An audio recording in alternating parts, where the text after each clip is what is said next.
Hello बच्चों, देखिए आपको इलेक्ट्रिसिटी में विद्युत परिपथ तक बताया था, इलेक्ट्रिक सर्किट क्या होते हैं। ठीक, आज हम जानेंगे कि आपने अभी तक पढ़ा दो बिंदुओं के बीच का विभवांतर, उसको नापने वाला उपकरण वोल्टमीटर, परिपथ में बहने वाली धारा आई, ठीक, उसको मापने वाला उपकरण जो है अमीटर। तो आज हम लोग जानेंगे कि विभवांतर और धारा में संबंध को प्रदर्शित करने वाला नियम क्या है या उनके बीच क्या संबंध होता है। ठीक, तो ध्यान देंगे तो इसके लिए आपका आता है ओम का नियम, ओम्स लॉ, बहुत इंपॉर्टेंट है और ये आपको बहुत काम भी आने वाला है लेसन में। ओम्स लॉ, ठीक है। ओम्स लॉ क्या है याद भी करेंगे, इसको प्रमुख रहेगा। ध्यान दीजिए, देखो ओम का नियम जो होता है वो धात्विक चालकों के लिए सत्य है। धात्विक चालक मतलब अधिकतर जो चालक होते हैं धातु के ही होते हैं जिनसे करंट फ्लो करता है। तो ओम के नियम में बताया क्या जाता है कि हमारे पास अगर कोई धात्विक तार हो, कोई चालक तार धात्विक हो, ठीक, और उसकी फिजिकल स्टेट्स, जैसे फिजिकल स्टेट्स के अंतर्गत क्या आता है, जैसे इसका आता है ताप, ठीक, आकार, आकार में लंबाई, क्षेत्रफल, आयतन, ठीक, दाब, प्रेशर उस पर, ये सब ना बदले जाए अगर हम किसी चालक की फिजिकल स्टेट को परिवर्तित ना करें। ठीक, तो चालक के सिरों पर जो विभवांतर होता है वो उसमें फ्लो करने वाली धारा के प्रोपोर्शनल होता है, समानुपाती होता है, अर्थात V समानुपाती आई। ध्यान देना, V समानुपाती क्या आई, V समानुपाती आई।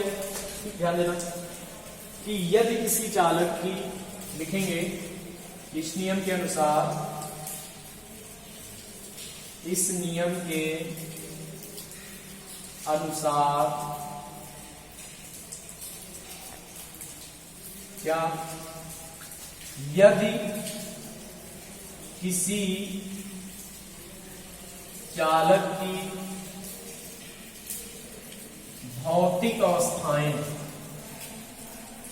भौतिक अवस्थाएं, कोई चालक तार है, भौतिक अवस्थाएं ना बदली जाए, ना बदली जाए तो चालक के सिरों पर, चालक के सिरों पर आरोपित विभवांतर, चालक के सिरों पर आरोपित, लगाया गया मतलब आरोपित विभवांतर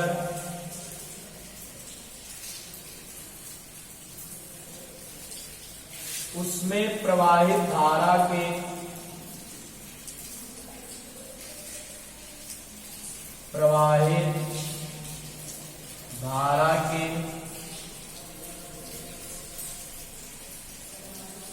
अनुक्रमानुपाती होता है या समानुपाती होता है।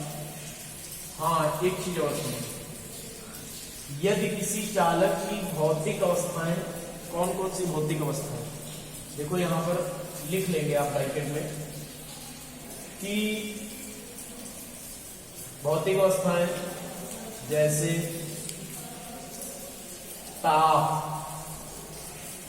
ताप, आकार आदि, ठीक, ताप, दाब, आकार आदि, ठीक, ना बदली जाए, यहां लिख दो, ना बदली जाए, वहीं के ब्रैकेट में लिखेंगे। तो चालक के सिरों पर आरोपित विभवांतर ठीक, उसमें प्रवाहित धारा के अनुक्रमानुपाती होता है, अनुक्रमानुपाती होता है।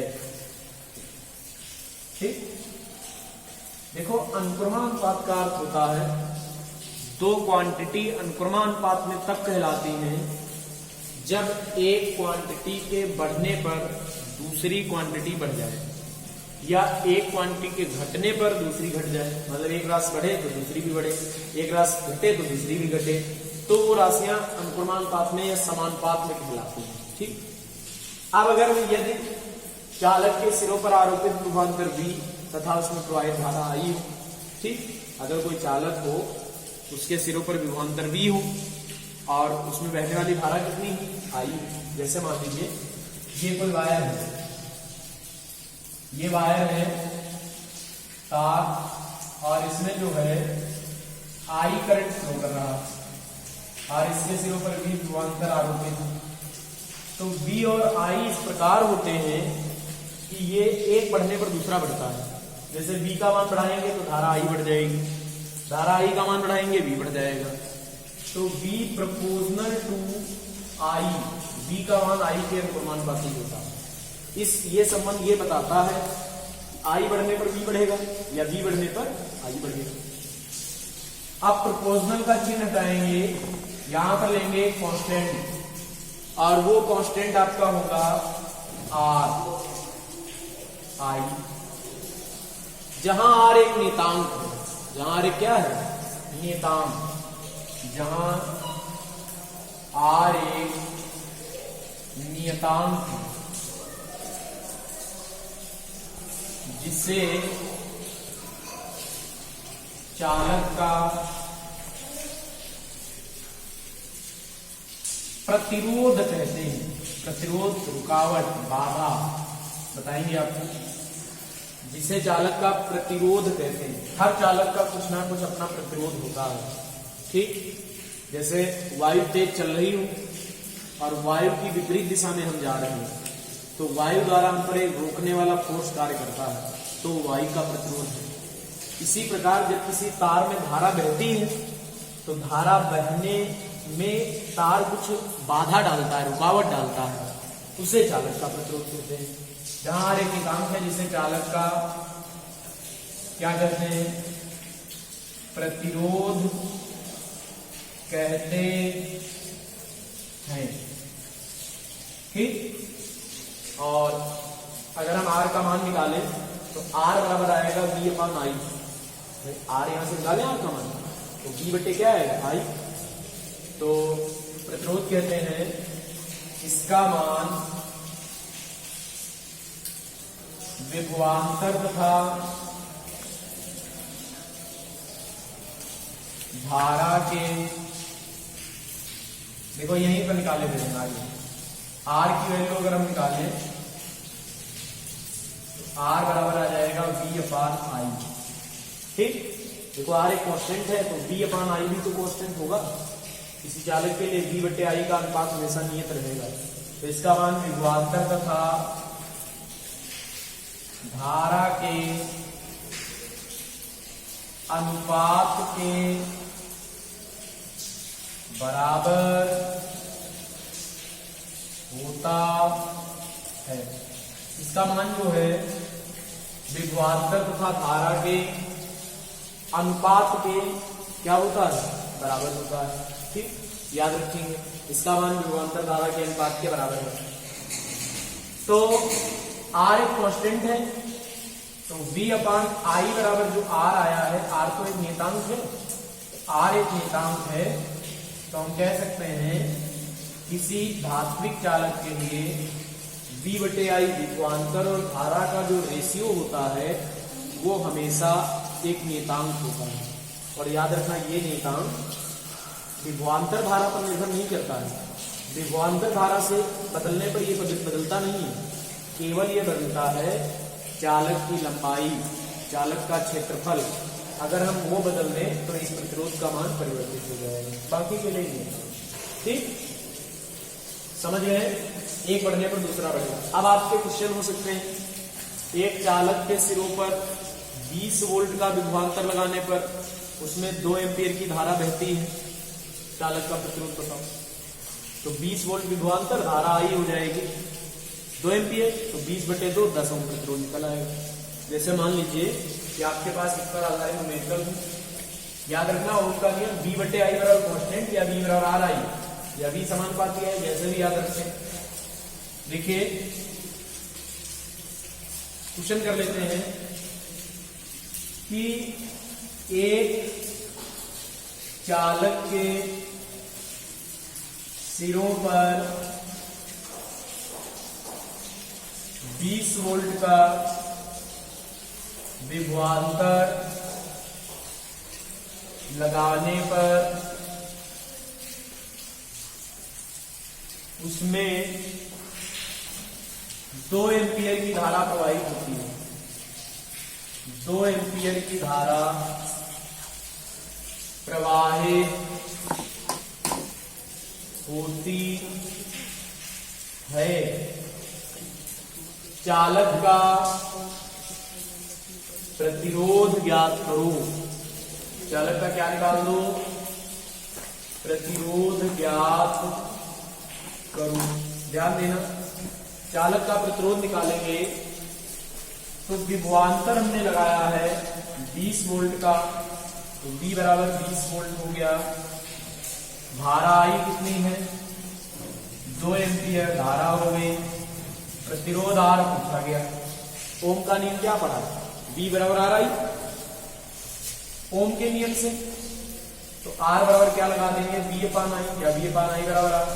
V का मान 20, I का मान 2, 20/2 करेंगे तो कितना आएगा? 20/2 करने पर 10 वोल्ट होगा। 10, हाँ ध्यान रखना। वैसे प्रतिरोध का मात्रक होना चाहिए वोल्ट प्रति एम्पियर। क्या होना चाहिए? वोल्ट प्रति एम्पियर। V का मात्रक वोल्ट, I का मात्रक एम्पियर। आप ध्यान देना, थोड़ा ऐसे समझ लेना, लिख भी लेना। जो वोल्ट प्रति एम्पियर होता है इसी को प्रतिरोध का एक मात्रक चुना गया ओम के नाम पर। ओम, तो प्रतिरोध का मात्रक हो गया ओम। ये ओम का प्रतिरोध है, ये क्या है? ओम। ये प्रतिरोध का मात्रक है, तो 10 वोल्ट प्रति एम्पियर लिख सकते हैं या इसको लिख सकते हैं 10 ओम। ठीक, जब प्रतिरोध की परिभाषा पढ़ेंगे वहां मात्रक आ जाएगा। ठीक, तो अगर और देखो इस टाइप का क्वेश्चन हो सकता है, क्या एक चालक का प्रतिरोध दिया है, चालक का विभवांतर दिया है, धारा पूछे, धारा निकाल लेंगे V बराबर RI से। देखो यहां पर आप ऐसे भी कर सकते थे ओम के नियम से, V बराबर RI, V का मान कितना है? 20, R का मान निकालना है, I का मान 2 से कितनी बार? 10 बार, तो R बराबर कितने ओम आ गया? 10 ओम प्रतिरोध का क्या है? मात्रक। ऐसे भी कर सकते हैं। ठीक, अब इसी में आपसे जैसे मान लो R दिया जाए, V दिया जाए तो I पूछ सकता है, R दिया जाए, V दिया जाए तो क्या पूछ सकता है? I का मान पूछ सकता है। एक चीज और समझ लो, आपने पढ़ा V बराबर RI, I बराबर क्या आएगा? V/R। अगर विभवांतर समान है और चालक का प्रतिरोध घटाया बढ़ाया जाए तो प्रतिरोध जितना कम होगा धारा उतनी ज्यादा प्रवाहित होगी। प्रतिरोध जितना कम करोगे धारा उतनी प्रवाहित होगी ज्यादा। प्रतिरोध बढ़ाओगे तो धारा कम प्रवाहित होगी। क्योंकि इसका और इसका जो रेशियो है ये व्युत्क्रमानुपाती वितरण, इसका व्युत्क्रमानुपात है।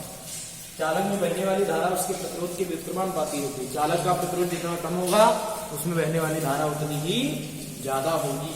ठीक, देखिए इसके बाद थोड़ा और जानेंगे कि ओम का नियम जो है धात्विक चालकों के लिए सत्य होता है। तो यहां पर किया जाता है ओम के नियम का सत्यापन। देखो ओम का नियम धात्विक चालकों के लिए सत्य होता है। यहां पर लिखेंगे ओम का नियम, ओम का नियम मेटल कंडक्टर धात्विक चालक, जैसे धात्विक चालक एल्यूमिनियम का तार हो, ठीक, कॉपर का तार हो, है ना, चांदी का तार हो, या किसी मिश्र धातु जैसे नाइट्रोन, यूरेका, कॉन्स्टेंटल, इनके तार हैं। धातुओं के लिए सत्य है। ओम का नियम धात्विक चालकों के लिए लागू होता है, मतलब B बराबर जो R आई है धातु चालकों के लिए ठीक लागू होता है। ठीक, ओम के नियम का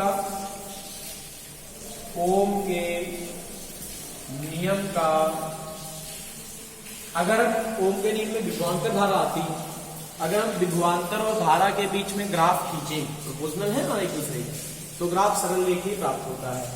ओम के नियम का विभवांतर धारा ग्राफ,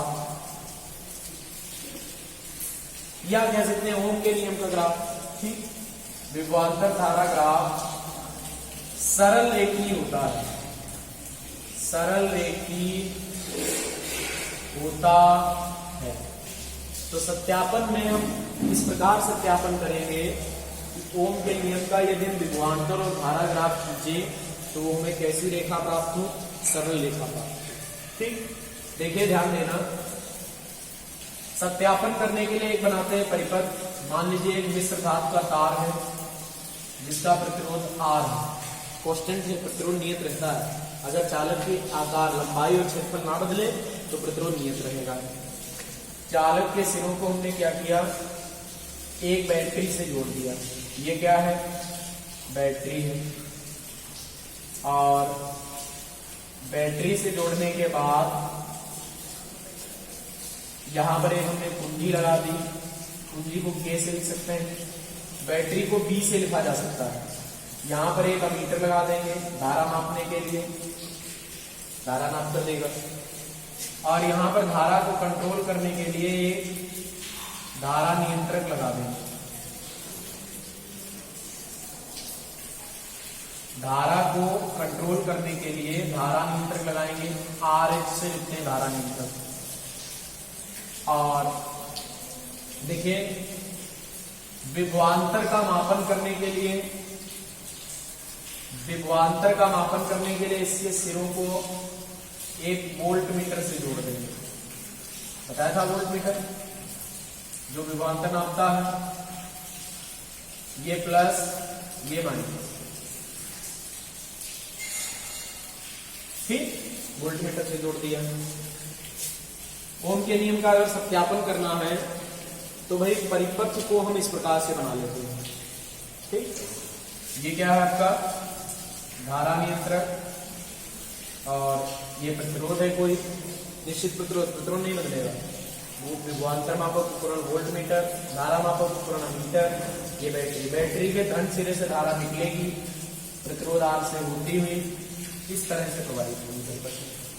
कुंजियां बंद कर देंगे, मतलब ऑन कर देंगे, धारा प्रवाहित मिलेगी। तो हम करते क्या है कि इस तार के सिरों पर विभिन्न विभवांतर स्थापित करते हैं। क्या करते हैं कि तार के सिरों पर विभिन्न विभूतियां ऐसे करते हैं कि जब इसमें धारा बहती है तो धारा का मान अमीटर से नाप लेते हैं, अमीटर से नोट कर लेते हैं, और तार के सिरों पर जो विभवांतर स्थापित होता है उसका मान वोल्टमीटर से ले लेते हैं। फिर क्या करते हैं, धारा के विभिन्न मान लेते हैं। जैसे पहले धारा 1 एम्पियर प्रवाहित है तो विभवांतर कितना आया, फिर धारा नियंत्रक की सहायता से धारा इसमें 2 एम्पियर प्रवाहित की तो विभवांतर कितना हुआ। तो देखिए इसमें धारा एक I प्रवाहित हो रही हो और इसके सिरों पर आरोपित विभवांतर V हो, तो धारा I के विभिन्न मानों के लिए विभवांतर V के मान नोट करते हैं। लिखेंगे धारा I के मान बदल बदल कर रखते हैं। जैसे पहले मान लो हमने 0.5 एम्पियर प्रवाहित तो विभवांतर कितना आया, 1 एम्पियर प्रवाहित की तो कितना आया।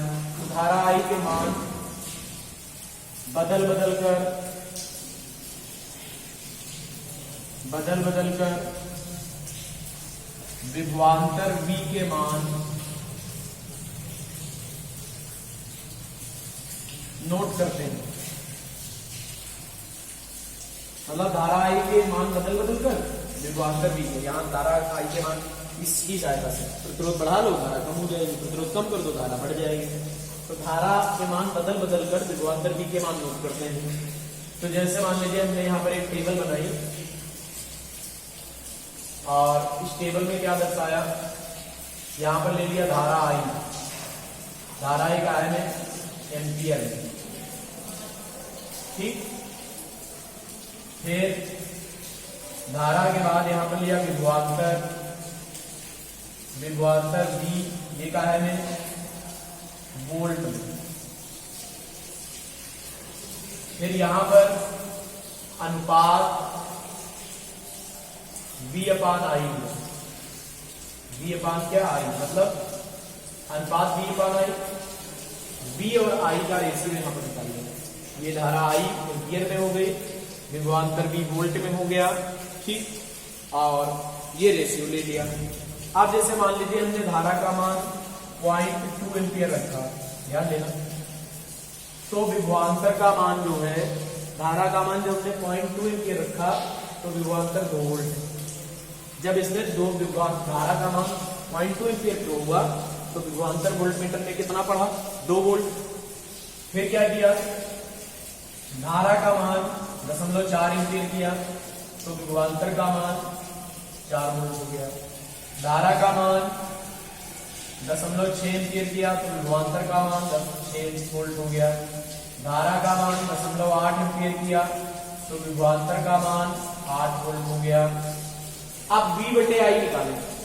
V का मान 2 बटे 0.2, 0 लगाया, 10 आया, 2 दाम 10, तो ये आ जाएगा V बटे I 2 बटे 0.2 बराबर 10, 4 बटे 0.4, V बटे I, V का मान ये, I का मान ये, 4 बटे 0.4 करेंगे, पॉइंट लाएंगे, ऊपर 0 बढ़ेगा, 4 दाम कितना हो जाएगा 40, 6 बटे 0.6, ये भी 10 ही आएगा, 8 बटे 0.8, ये भी आपका कितना आएगा 10। तो देखिए ओम के नियम में V बटे I सब जगह कांस्टेंट आ रहा है, 10 ही 10 आ रहा है। ओम के नियम में V बटे I नियतांक होता है। अब ग्राफ बना देंगे, लिखेंगे ग्राफ, विभवांतर धारा ग्राफ कैसे बनेगा, तो देखो क्या करेंगे, y अक्ष पर विभवांतर लेंगे और x अक्ष पर धारा लेंगे। धारा 0.2 पहले थी, फिर 0.4 हुई, बराबर दूरी पर दिखाएंगे, 0.6, 0.8, विभवांतर पहले 2, फिर कितना 4, फिर 6, फिर कितना 8। इधर क्या लिया आपने, इधर लिया है आपने विभवांतर, इधर क्या लिए धारा, धारा का है एम्पियर में और विभवांतर का है वोल्ट में। तो देखो 0.2 एम्पियर, यहां पर एम्पियर में धारा है और विभवांतर का है वोल्ट में। देखो 0.2 एम्पियर धारा है तो विभवांतर कितने वोल्ट है, 2 वोल्ट। 0.4 एम्पियर धारा है तो विभवांतर कितने वोल्ट, 4 वोल्ट। 0.6 एम्पियर धारा है तो विभवांतर कितना 6 वोल्ट। फिर 0.8 एम्पियर धारा है तो विभवांतर कितना 8 वोल्ट।